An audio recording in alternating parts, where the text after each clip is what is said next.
Hello friends, स्वागत है हमारे चैनल में आप लोगों का। तो बिहार कर्मचारी चयन आयोग इंटर स्तरीय मुख्य परीक्षा, अभी जो मामला हाईलाइट हुआ है वो बहुत ही गंभीर मामला है और सभी स्टूडेंट इस बात को अनुभव कर रहे हैं। सभी स्टूडेंट इस बात को अनुभव ही कर रहे हैं। तो उससे लगातार अपडेट आते रहा है और इस बात को बहुत हल्के में भी नहीं लेना है, क्योंकि अगर विज्ञापन के अनुसार ही स्टूडेंट को चलना होता है, न कि स्टूडेंट के अनुसार विज्ञापन चलेगा। बात सही है, विज्ञापन के आधार पर स्टूडेंट का सिलेक्शन होता है, न कि स्टूडेंट के आधार पर विज्ञापन तैयार होता है। अगर एक बार विज्ञापन आ जाता है तो स्टूडेंट को उसके अनुसार चलना होता है। ऐसा नहीं कि स्टूडेंट के अनुसार विज्ञापन तैयार होगा, नहीं। तो विज्ञापन को वैलिडिटी ठहराना ही होगा हर हाल में। आवेदन करने से लेकर के नियुक्ति प्रक्रिया तक विज्ञापन को ही वैलिड करना होगा, स्टूडेंट चाहे जो भी हो। लेकिन विज्ञापन के चलते स्टूडेंट गलत हो सकते हैं, लेकिन स्टूडेंट के चलते विज्ञापन गलत नहीं हो सकता है।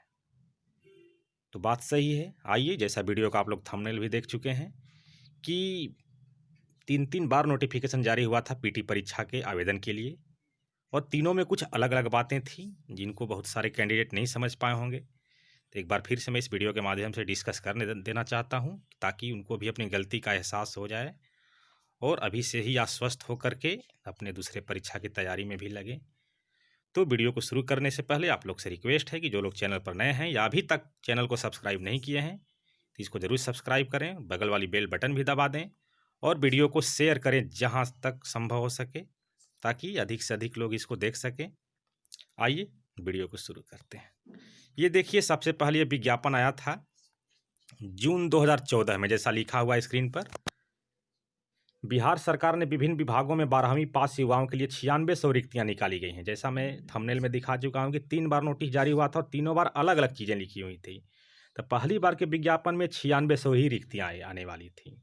क्या डिफरेंस है तीनों में, मैं बताऊंगा। आप लोग सावधानी से वीडियो देखिए और पूरा वीडियो देखिए, बीच में स्किप कर दीजिएगा तो फिर मज़ा नहीं आएगा। एग्जाम के जरिए इन पदों पर उम्मीदवारों का सिलेक्शन करेगा। इन पदों पर निकली है वैकेंसी, उस समय देखिए। फॉरेस्ट गार्ड में 693 था, डीलिंग एएसआई में 87, टाइपिंग एएसआई में 78, स्टेनोग्राफर में 81। ये फिजिकल पोस्ट उस समय 3 ही था। लेकिन जो अभी करंट विज्ञापन है, जिसका विवाद अभी चल रहा है, विवाद क्या चल रहा है, विवाद सिर्फ कुछ ही लोगों के लिए है, बाकी के लिए कोई विवाद नहीं है। तो उसमें 4 पोस्ट है। वो 4 पोस्ट कब बढ़ा उसको हम दिखाएंगे वन बाई वन। देखिए, स्टेनोग्राफर 21, असिस्टेंट उर्दू ट्रांसलेटर तमाम है इसी तरह से, जैसा आप लोग देख पा रहे हैं। और टोटल यहाँ भी दिया हुआ। इन पदों के लिए आयु, शिक्षा, शैक्षिक योग्यता और वेतनमान अलग अलग निर्धारित की गई है। इसके लिए आप नीचे दिया गया नोटिफिकेशन देख सकते हैं, जो नीचे हम लोग देखेंगे। इन पदों के लिए ऑनलाइन आवेदन मांगा जाएगा। ऑनलाइन आवेदन 16, उस समय जो डेट था पहली बार जो आया हुआ था 16 जून 2014 से 22 जुलाई 2014 के बीच ही किया जा सकता था। लेकिन उसमें कुछ सुधारने के लिए और वो स्टूडेंट के फेवर में सुधारने के लिए ऐसा किया गया था। आगे हम लोग देखेंगे। ये देखिए, ये असली विज्ञापन है। विज्ञापन संख्या भी वही है जो आज भी है, 06060114। ऑनलाइन आवेदन प्रारंभ होने की तिथि 16/6/2014 तथा ऑनलाइन आवेदन की अंतिम तिथि 22/7/2014 उस समय थी। जबकि जो हम लोग विज्ञापन में भी चल रहे हैं उसको बाद में दिखाएंगे ही, लेकिन अभी बता देते हैं कि उसका ऑनलाइन आवेदन प्रारंभ करने की प्रारंभिक तिथि थी 1 सितंबर 2014 और अंतिम तिथि थी 11/10/2014। लेकिन फी पेमेंट प्रोसेस को लेकर के 31/10/2014 हो गई। और जानकारी के लिए भी बता देते हैं कि 31/10/2014 के बाद से भी पूरा 31 दिसंबर 2014 तक एडिटिंग के लिए पूरा ऑप्शन था कि आप लोग उस समय तक एडिटिंग कर सकते थे। Photo, category, date of birth, लिंग, वन बाय वन बताऊंगा। लेकिन देखिए, इसमें भी श्रेणी 1 श्रेणी भी आया था। लेकिन यहाँ देखिए, इस विज्ञापन में देखिए, जो पहली बार आया था उसमें महज 3 पोस्ट थे। और अभी तो सबको पता है कि फॉरेस्ट फिजिकल वाले पोस्ट में टोटल 4 पोस्ट हैं। और देखिए आगे, वनरक्षी है, पद का नाम आशु सहायक है, और महज 3 थे। और जो नया वाला वैकेंसी आया सेकेंड बार वाला, ये फर्स्ट बार वाला हम लोग नोटिस देख रहे हैं, और 3 बार नोटिस का हम जिक्र करेंगे वन बाई वन, कब कब क्यों लाया गया इसको। देखिए श्रेणी बी में भी उतना पोस्ट नहीं थे जितने अभी वर्तमान में हैं। अभी वर्तमान में तो टोटल 38 पोस्ट हैं, लेकिन यहाँ पर उतने अभी नहीं रहे होंगे। देखिए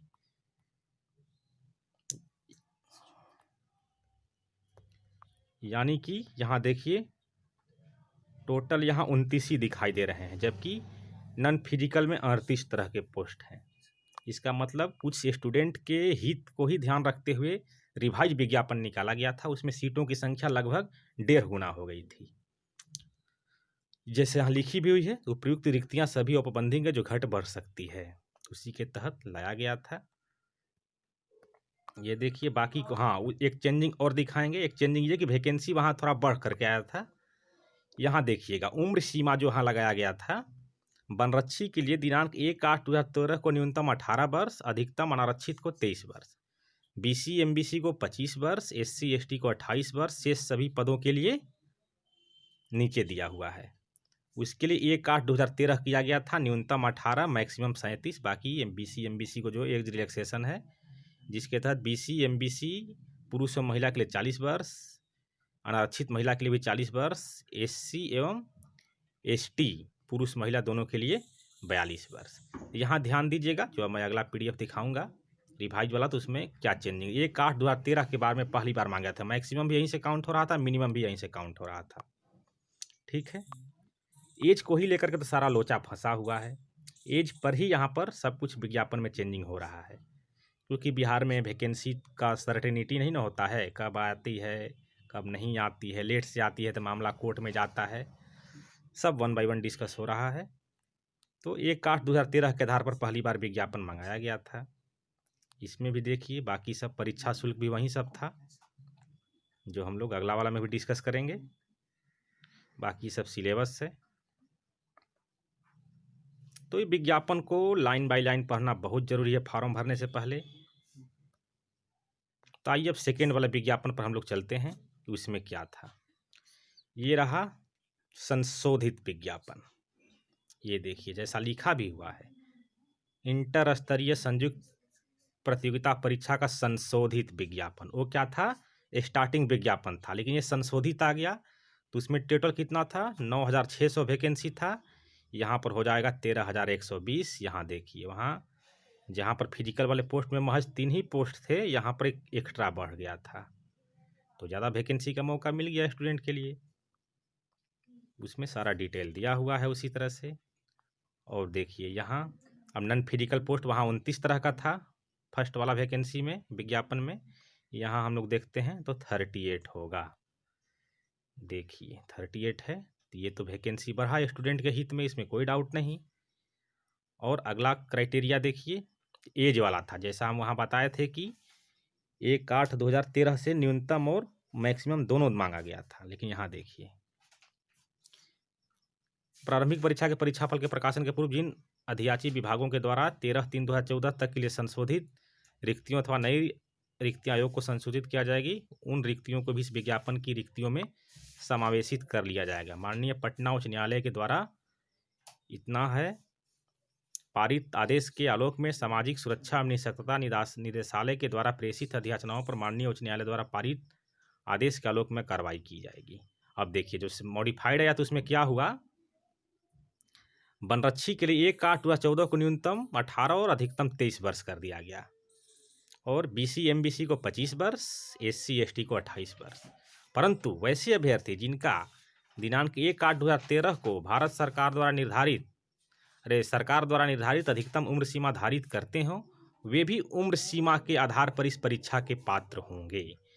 यानी कि 1/8/2013 के आधार पर भी जिनका न्यूनतम कितना 18 और मैं अधिकतम 37 हो रहा था, वो नॉन फिजिकल पोस्ट के लिए, लेकिन वनरक्षी के लिए भी इतना हो जा रहा था। 1/8/2013 के आधार पर न्यूनतम 18 और मैक्सिमम 23 हो रहा था, तो वो भी एलिजिबल थे, और 2014 के आधार पर हो रहा था तो वो भी एलिजिबल थे। एक यही चेंजिंग हुआ नए कैंडिडेट के लिए, खास करके मान लीजिए किसी का 1/8/2013 के आधार पर उनका 17 साल हो रहा होगा, 1/8/2014 के करने पर 18 साल हो जा रहा था, तो उनको भी विज्ञापन में मौका मिल गया था। और आयोग का यही मंशा था कि अधिक से अधिक युवाओं को मौका मिले, लेकिन उसके लिए बताया है, ऐसा नहीं कि सब बेमतलब का भर देगा, ऐसा नहीं हो सकता है। अब शेष सभी पदों के लिए भी वही चेंजिंग।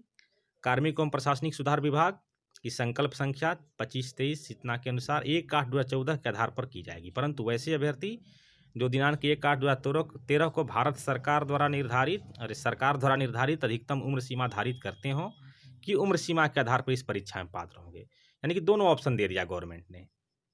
1/8/2013 के आधार पर भी जिनका हो रहा है मैक्सिमम 37 और मिनिमम 18 वो भी भरेंगे, और 1/8/2014 के भी आधार पर हो रहा है तो भी भरेंगे। तो इसमें फ़ायदा मैक्सिमम एज वालों को तो नहीं हुआ, लेकिन न्यूनतम एज वालों को यहाँ से फ़ायदा हो गया कि अगर वो 1/8/13 के आधार पर, अगर इसके आधार पर 17 साल हो रहे थे तो इसके आधार पर आराम से 18 साल हो गए होंगे। तो ये उन लोगों को फ़ायदा हुआ। तो ये चेंजिंग हुआ मॉडिफाइड में। एक तो फिजिकल पोस्ट में 3 के जगह 4 पोस्ट तरह के पोस्ट हो गए, नॉन फिजिकल में 29 के जगह 38 टाइप के पोस्ट हो गए, और वैकेंसी 9600 से बढ़ करके 13,120 हो गई, जो कि 1.5 टाइम्स है लगभग। ये एक चेंजिंग हुई, बाकी सब वही है। फी का क्राइटेरिया और विज्ञापन को 1 बाय 1 पढ़ना जरूरी है, जैसा हम थंबनेल में दिखा चुके हैं। डिक्लेरेशन आप लोग करते हैं फॉर्म भरने से पहले, जिसका खासा महत्व होता है। ये तो दूसरी बार विज्ञापन हो गया, इसका हम क्राइटेरिया बता देते हैं। ये देखिए जैसा लिखा हुआ है, 1/9/2014 से स्टार्ट था फॉर्म भरना, 11/10/2014 तक भरा गया। उसके बाद क्या हुआ ये नीचे हम लोग देखते हैं। और इसको एडिटिंग करने के लिए भरपूर टाइम मिला था कि आप लोग वहाँ तक एडिटिंग कर सकते हैं। 31/10/2014 तक इसको एडिटिंग करने का टाइम मिला था। और फिर आयोग को जैसे ही भनक लगा कि बहुत लोग कैटेगरी में BC MBC कर दिया है, मेल फीमेल हो गया है, नेम गलत हो गया है, फ़ोटो गलत हो गया है, तो उसको पूरे मौका दिया था 31/12/2014 तक कि आप लोग एडिट कर सकते हैं। इसके लिए भी और इसके साथ जो ग्रेजुएट लेवल वैकेंसी आया था सेकेंड वाला, उसके लिए भी। अब उसके बाद मॉडिफाइड विज्ञापन की प्रक्रिया कंप्लीट हो जाती है 31 दिसंबर 2014 तक कंप्लीट हो जाती है। उसके बाद 2015 आ जाता है, उसमें आवेदन प्रक्रिया ख़त्म। जो लोग भरे, बाकी लोग अपना उम्मीद छोड़ दिए। अब हमको क्या भरना है, जो भरने जब भरने का समय तो था नहीं, ना ही ये कोई उम्मीद किया था कि दोबारा विज्ञापन ओपन होगा। आयोग भी बात जानती थी, आयोग विज्ञापन में सारी बातें स्पष्ट लिख रही है। अब हुआ क्या इस बीच में, जो अभी जिसका माहौल अभी मार्केट में है वो मैं दिखाना चाहता हूँ कि एक मैटर कोर्ट में गया था। ये है in the High Court of Judicature at Patna. 17,465 2014 में ही केस हो गया था कि भाई इतना दिन पर वैकेंसी आ रहा है, हम लोग का उम्र सीमा समाप्त हो चुकी है, हम लोग को मौका इस कैसे मिलेगा। तो ये देखिए, ये हैं विजय कुमार राय, यहाँ पर नाम दिखाई दे रहा है, ये मुख्य पिटिशनर थे। मैं दिखाऊंगा उस डॉक्यूमेंट्स में भी ये लोग याचिकाकर्ता के रूप में अपना केस लड़े। आइए वहाँ पर चलते हैं। हाँ ये देखिए, यही है, यही लेटर जो है सो पूरा अभी चर्चा का विषय बना हुआ है। बनना भी चाहिए, क्योंकि पढ़ाई लिखाई के साथ साथ हर एक कंडीशन टर्म्स पर भी ध्यान होना चाहिए स्टूडेंट का, कहाँ गलत हो रहा है और कहाँ सही हो रहा है। ऐसा नहीं है कि सिर्फ आप लेबर करके ही मेहनत ले सकते हैं, बाकी टर्म्स कंडीशन को भी फॉलो करना चाहिए। ये देखिए, यहीं लिखा हुआ है CWJC 17,465 2014, वहीं ये कोर्ट का ऑर्डर है 17,465 2014। यहाँ विजय कुमार रॉय आप लोग देख रहे हैं, इसमें भी विजय कुमार रॉय लिखा हुआ है। यहीं केस लड़ रहे थे और कोर्ट का ऑर्डर भी इन्हीं के फेवर में आया। हम दिखा देना चाहते हैं यहाँ पर, देखिए, in the view of above the prayer of the petitioner is allowed. मतलब जो लोग रीट पिटीशन किए थे, याचिका किए थे, प्रार्थना किए थे कोर्ट से, उनको ही अलाउ किया गया था। Let the respondent authorities extend the benefits in terms of annexure to a petitioner as well. मतलब सिर्फ और सिर्फ पिटिशनर के लिए बोला था कि उनको बेनिफिट दिया जाए। देख लीजिए, in view of the above prayer petition allowed, writ is allowed with the above direction. मतलब कि जो रीट पिटिशन किए थे कि हम लोग को उम्र सीमा में छूट देते हुए मौका मिले तो कोर्ट भी वो लोग को अलाउ कर दिया था, उनकी प्रार्थना याचिका को स्वीकार कर लिया था और आयोग को संदेश भेज दिया। और देखिए केस के बारे में बताते हैं। ये देखिए केस डिस्पोजल हो चुका था 25/6/2015 को ये केस डिस्पोजल हो चुका था। आइए ये देखिए यहाँ भी लिखा हुआ है 25/6/2015 को डिस्पोजल हो चुका था। और ये क्या है, ओरल जजमेंट है, मतलब डिटेल जजमेंट तो हम यहाँ नहीं दिखा पाएंगे, लेकिन ये ओरल जजमेंट है।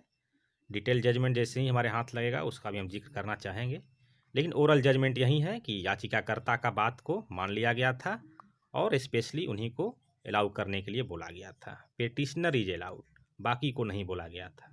ये कोर्ट का ऑर्डर है, ये अपने से बना बनाया कोई ऑर्डर नहीं है और कोर्ट से ऊपर कोई नहीं होता है, आप लोग भी जान सकते हैं। तो यही है।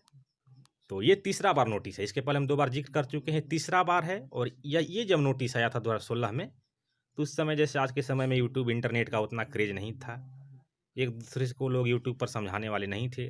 तो दुकान में आया, साइबर कैफ़े उस समय बहुत फेमस हुआ करते थे, दुकान के आगे लगा देते थे BSSC form apply, last date, fee सब लगा देते थे। सबको लगा कि नया कोई वैकेंसी आ गया, इसको भर दिया जाए।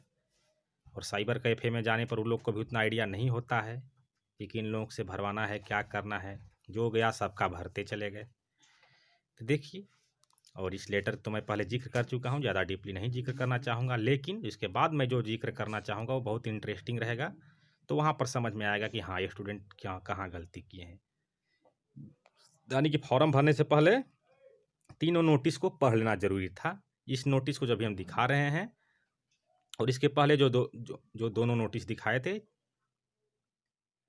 देखिए विज्ञापन की शेष शर्तें यथावत रहेंगी, यानी कि बाकी जिसके इसके पहले जो दोनों विज्ञापन का मैं जिक्र किया हूँ, अगर आप लोग दोबारा देखना चाहते हैं तो वीडियो को हल्का सा पीछे करके देख सकते हैं उसको। उसके बाद फॉर्म अप्लाई प्रोसेस हुआ। तो जैसा हम थंबनेल में आप लोग को दिखाए हुए हैं कि डिक्लेरेशन वहाँ पर दिखाए हुए हैं कि डिक्लेरेशन का कितना महत्व है। आइए अब हम लोग देखते हैं। ये देखिए ऐसा डिक्लेरेशन कुछ आ रहा था फॉर्म भरने में, सबको पता होगा। मैं घोषणा करता या करती हूँ कि मैंने आयोग द्वारा प्रकाशित विज्ञापन तथा निर्देशों को भली भांति पढ़ लिया है। भली भांति भी पढ़ना जरूरी है, जितना भी विज्ञापन दिया है उस मतलब अगर आप विज्ञापन पढ़ के भरे ही हैं तो आयोग भी आश्वस्त है कि आप तो सही जेन्युइन भर रहे होंगे, ये इसमें हमको कहाँ दिक्कत है। जब भी आयोग मेरे द्वारा दिए गए विवरण की पुष्टिकरण मांगेगा, मैं निर्देशानुसार आवश्यक सभी संबंधी दस्तावेजों को प्रस्तुत करूंगा या करूंगी। मैं यह भी जानता हूं कि यदि मेरे द्वारा दी गई जानकारी सही साबित नहीं हुई तो मेरा आवेदन पत्र रद्द कर दिया जाएगा और कानून के अनुसार मुझे परिणामों का सामना करना पड़ेगा। अभी झारखंड का जो न्यूज़ आया है निकल करके, जिसके वीडियो का लिंक इसी वीडियो के डिस्क्रिप्शन में है, आप लोग देख लीजिएगा। आज 15 साल बाद भी उसका विवाद चल रहा है, क्योंकि गलत तरीका से लोग बहाल हुए हैं। अब इसी में कुछ लोग कहेंगे कि आयोग को कैसे मालूम कि मैंने 2014 में आवेदन किया या 2016 में। तो आइए इसको भी एक बार हम लोग डिस्कस कर लेते हैं। ये देखिए, क्योंकि उस समय चालान कटता था और जो लोग 2016 में कटाए होंगे तो कुछ ऑनलाइन टाइप का पेमेंट कट रहा था, तो उस पर डेट लिखा रहता है कब आपने फ़ी पेमेंट किया, किस टाइमिंग वगैरह सब लिखा रहता है। ये देखिए, अभ्यर्थी चालान की बीएसएससी कॉपी अपने पास सुरक्षित रखेंगे तथा मुख्य परीक्षा के परिणाम के पश्चात प्रमाण पत्रों की जांच के समय मांग किए जाने पर प्रस्तुत करेंगे। तो चालान में सीधे लिखा होगा कि अब ये 2014 का चालान कटा है या 2016 का कटा है। नहीं तो ऐसे भी आयोग के पास डाटाबेस तैयार है। ठीक है, अगर आप लोग को लगता है कि आयोग हमको कैसे पता चलेगा कि हम 2014 में भरे हैं कि 2016 में, तो इस गलतफहमी में नहीं रहना है। यहाँ साफ लिखा है कि अभ्यर्थी चालान की बीएसएससी कॉपी अपने पास सुरक्षित रखेंगे तथा मुख्य परीक्षा के परिणाम के पश्चात प्रमाण पत्रों की जांच के समय मांग किए जाने पर प्रस्तुत करेंगे। तो यहाँ से पता चल जाएगा कि आपने 2014 में अप्लाई किया, 2016 में। इसलिए अगर ये वीडियो देखने के बाद तो वो लोग आश्वस्त हो गए होंगे कि हमको अगला स्टेप क्या लेना है। तो आप लोग अपना कोई दूसरा एग्ज़ाम हो तो इस पर ज़्यादा फोकस करें। बाकी आयोग समय समय पर जानकारी देते रहेगा, क्योंकि अब इसमें ज़्यादा कुछ नहीं किया जा सकता है। अब तो गलती जो किया है वो तो किया ही है, बाकी अब आयोग समझेगा। तो इस वीडियो को ज़्यादा से ज़्यादा शेयर कीजिए, हम तो यही कहेंगे। और वीडियो पसंद आए तो लाइक ज़रूर कीजिएगा जाते जाते। तो मिलते हैं अगले वीडियो में। धन्यवाद।